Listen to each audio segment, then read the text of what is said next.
Good morning friends, so welcome to the prelims booster session. आज का पहला topic है टाइगर कॉरिडोर्स। टॉपिक आपके एनवायरनमेंट के लिए इंपॉर्टेंट है। तो नेशनल टाइगर कंजर्वेशन अथॉरिटी ने रिस्ट्रिक्ट कर दिए हैं टाइगर कॉरिडोर्स को सिर्फ 32 लीस्ट कॉस्ट पाथवेज पर, जिससे जो है प्रोजेक्ट क्लियरेंसेस जो है वो ईज हो जाएंगी। लेकिन इकोलॉजिकल कंसर्न्स रेज हो रहे हैं। तो ये डेवलपमेंट प्रोजेक्ट्स के लिए तो अच्छा है, लेकिन कंजर्वेशनिस्ट कह रहे हैं कि इससे इकोलॉजिकल कंसर्न्स रेज हो रहे हैं। तो टाइगर कॉरिडोर्स क्या होते हैं? नेचुरल लिंकेजेस जो कनेक्ट करते हैं टाइगर रिजर्व्स को और प्रोटेक्टेड एरियाज़ को, ताकि सेफ मूवमेंट ऑफ टाइगर और अदर वाइल्ड लाइफ हो सके। अब ये हेल्प करते हैं मेंटेन करने में जेनेटिक डाइवर्सिटी को, रिड्यूस करते हैं ह्यूमन वाइल्ड लाइफ कन्फ्लिक्ट को, इंश्योर करते हैं इकोलॉजिकल स्टेबिलिटी को टाइगर पॉपुलेशंस की। तो वाइल्ड लाइफ प्रोटेक्शन एक्ट के अंदर project in and around corridors जो हैं उनको अप्रूवल चाहिए होता है from the Standing Committee of National Board for Wildlife. जुलाई 2025 में एनटीसीए ने बॉम्बे हाई कोर्ट को बोला कि टाइगर कॉरिडोर्स को हम डिफाइन करते हैं protected areas occupied by tigers, least cost pathways से, कॉरिडोर्स इन टाइगर कंजर्वेशन प्लान से, WII की स्टडीज से और क्वाड्रेनियल AITE डेटा से। लेकिन 2025 में एनटीसीए ने क्लैरिफिकेशन दी कि हम उसमें से सिर्फ लीस्ट कॉस्ट पाथवेज को और कॉरिडोर्स जो कि reserve specific tiger conservation plans में है उन्हीं को ही आइडेंटिफाई करेंगे, बाकी को आइडेंटिफाई नहीं करेंगे।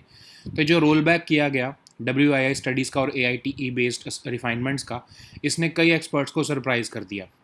तो NTCA ने जो सडन क्लैरिफिकेशन दी है, ये पूरे केस को जो है जो बॉम्बे हाई कोर्ट में चल रहा है, Maharashtra state board for wild life से रिलेटेड केस, उसको रीशेप कर रहा है। अब कंटेम्प्रेरी रिसर्च दिखा रही है कि लिमिट करेंगे अगर हम कॉरिडोर्स को सिर्फ लीस्ट कॉस्ट पाथवेज से, तो कॉम्प्लेक्स मूवमेंट ऑफ टाइगर्स जो है वो अंडर एस्टिमेट होगी उससे। जुलाई 2025 की स्टडी है जिसमें 192 पोटेंशियल कॉरिडोर्स को आइडेंटिफाई किया गया है अक्रॉस 10 सेंट्रल इंडियन स्टेट्स, जो कनेक्ट कर रहे हैं 30 टाइगर रिजर्व्स को अराउंड 150 प्रोटेक्टेड एरियाज़ को। तो कंजर्वेशनिस्ट का डर ये है कि NTCA की जो नैरो डेफिनेशन है उससे टाइगर प्रोटेक्शन जो है वो वीकन हो गया ऐसे टाइम पर जब इंडिया की टाइगर पॉपुलेशन रिकवर कर रही है। ये डिसीजन रिस्क कर रहा है, हमारी लॉन्ग टर्म कनेक्टिविटी को भी अंडरमाइन कर रहा है। ठीक है,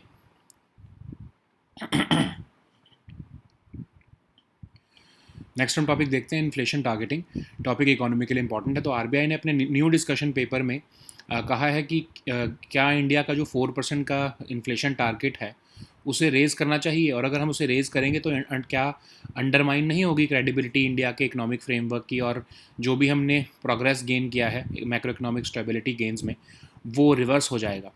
तो सेंट्रल बैंक ने बेसिकली पब्लिक फीडबैक मांगा है 4 क्रूशल इश्यूज़ पर कि क्या मॉनेटरी पॉलिसी को सिर्फ टारगेट करना चाहिए हेडलाइन को या फिर कोर इन्फ्लेशन को। क्या जो 4% का टारगेट है वो ऑप्टिमल है ग्रोथ और स्टेबिलिटी के लिए? क्या जो 2 से 6% का टॉलरेंस बैंड होता है उसको रिवीजन की ज़रूरत है?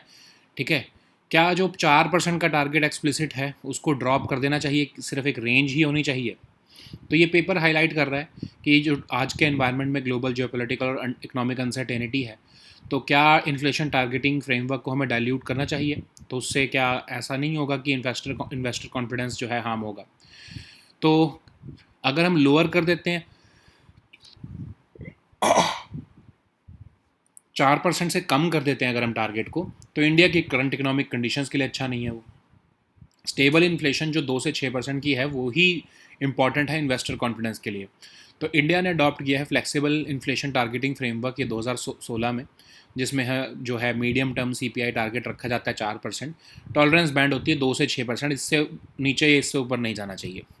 जो प्रेजेंट टारगेट है वो मार्च 2026 तक वैलिड है।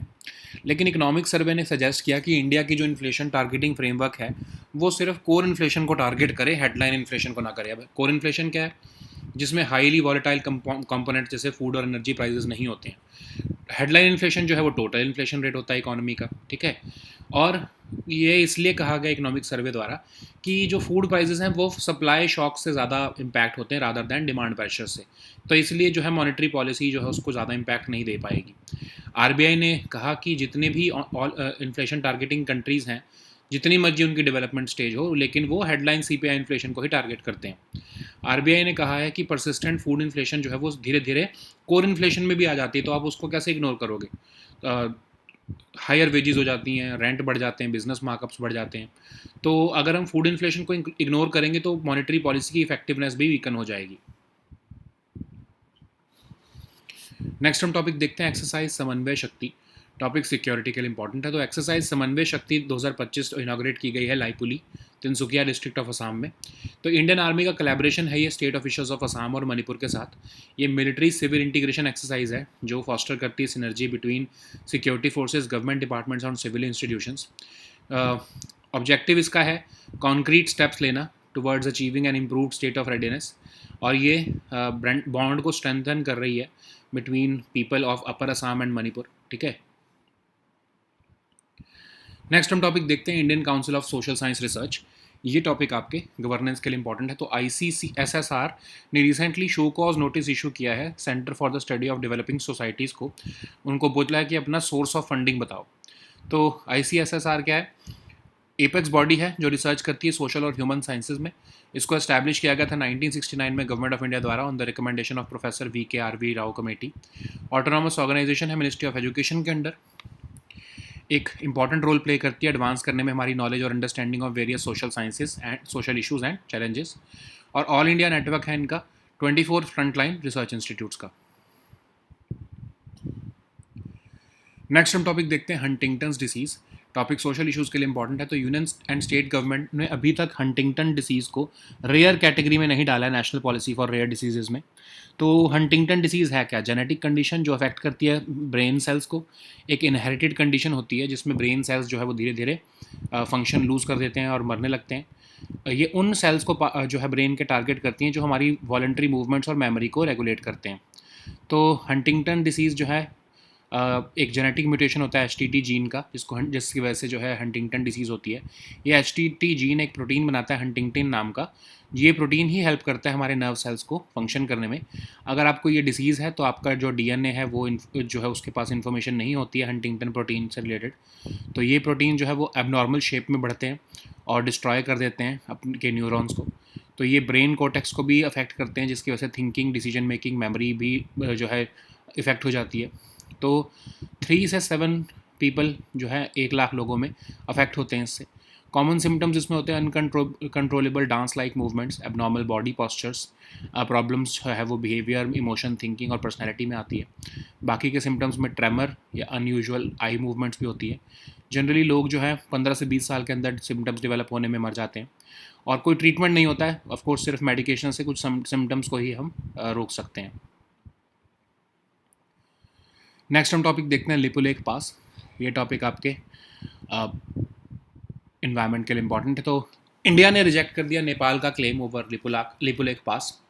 तो लिपुलेख पास क्या है? एक हाई ऑल्टीट्यूड माउंटेन पास जो कि कुमाऊं रीजन ऑफ उत्तराखंड में लोकेटेड है near the tri junction of India, Nepal and China. ये इंडियन स्टेट ऑफ उत्तराखंड को तिब्बत रीजन ऑफ चाइना के साथ कनेक्ट करता है और ये ऑल्टीट्यूड ऑफ लगभग 5334 मीटर्स पर लोकेटेड है। फर्स्ट इंडियन बॉर्डर पोस्ट है जो कि ओपन हुई थी ट्रेड के लिए चाइना के साथ 1992 में। एंशियंट ट्रेड राउट है ये जिसको यूटिलाइज़ किया गया है for centuries as a trade route. इसकी रिलीजियस सिग्निफिकेंस भी है। ये इंटीग्रल पार्ट है कैलाश मानसरोवर यात्रा का। नेक्स्ट हम टॉपिक देखते हैं डल लेक। ये टॉपिक भी इन्वायरमेंट के लिए इंपॉर्टेंट है। तो आइकॉनिक डल लेक जो है श्रीनगर में, उसने first ever races of rowing, kayaking, canoeing categories में जो है ऑर्गेनाइज की हैं Khelo India Water Sports Festival के under. Dal lake mid altitude urban lake है जो कि श्रीनगर में लोकेटेड है, surrounded by Pir Panjal mountains. तो इसको लेक ऑफ फ्लावर्स भी कहते हैं। बहुत पॉपुलर है ये यहाँ पर एक फ्लोटिंग मार्केट जहाँ पर वेंडर जो है अपने शिकाराज में ही जो है अप्रोच करते हैं टूरिस्ट को। अब खेलो इंडिया वाटर स्पोर्ट्स फेस्टिवल जो है जॉइंटली ऑर्गेनाइज होता है ये स्पोर्ट्स अथॉरिटी ऑफ इंडिया और JNK स्पोर्ट्स काउंसिल के साथ मिलकर, और ये एम है इसका बूस्ट करना grass root sports, livelihood generate करना और लोकल इंफ्रास्ट्रक्चर रिजुवनेट करना। नेक्स्ट हम टॉपिक देखते हैं जीजू आइलैंड। ये टॉपिक आपके इन्वायरमेंट के लिए इंपॉर्टेंट है। तो कुछ कंप्लेंट्स हुई हैं मिसबिहेवियर बाय फॉरेन विजिटर्स जिसकी वजह से south Korean Jeju island police ने एक special type of multilingual notice जो है वो प्रिंट किया है। तो जेजू आइलैंड जो है इसको हम जेजूडो कहते हैं, वॉल्केनिक आइलैंड है, लार्जेस्ट आइलैंड है, 130 किलोमीटर दूर है ये कोरियन पेनिनसुला से और ईस्ट चाइना सी में ही लोकेटेड है। वर्ल्ड की हेरिटेज साइट्स भी हैं यहाँ पर, Jeju volcanic island and lava tubes.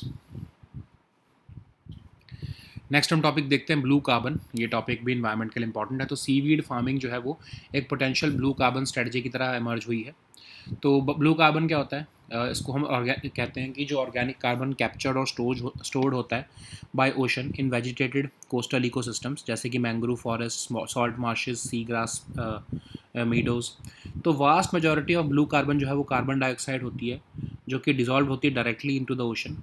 Much smaller amount जो है वो स्टोर्ड होती है अंडर वाटर सेडिमेंट्स में, कोस्टल वेजिटेशन में, सॉइल्स में, इवन फाइटोप्लैंक्टन्स में। ठीक है। तो ये ecosystems massive amount of carbon को स्टोर करते हैं, और सिर्फ 2% टोटल ओशन सरफेस जो है वो ही 50% ऑफ ओशन के कार्बन ऑब्जॉर्प्शन के लिए रिस्पॉन्सिबल रहता है। ठीक है। So now let us see all these topics in English.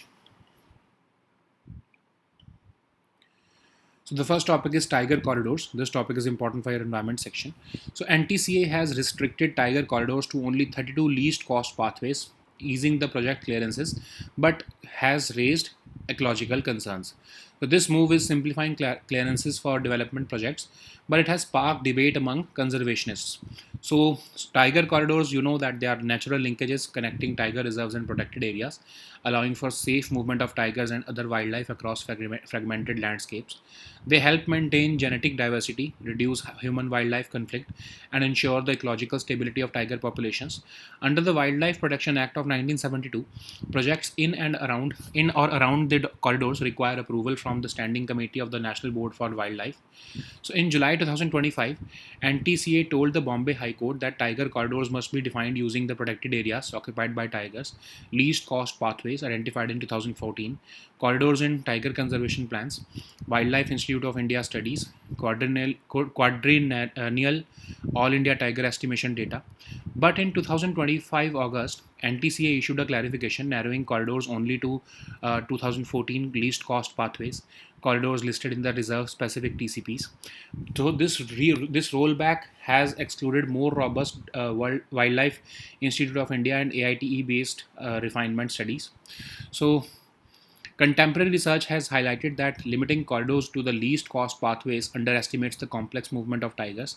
A July 2025 study has identified that 192 potential corridors across 10 central Indian states exist, which connect 30 tiger reserves and around 150 protected areas. Conservationists are fearing that NTCA's narrowed definition would weaken tiger protection at a time when India's tiger population is recovering. So this decision would also undermine the long-term connectivity which is essential for sustaining the tiger population.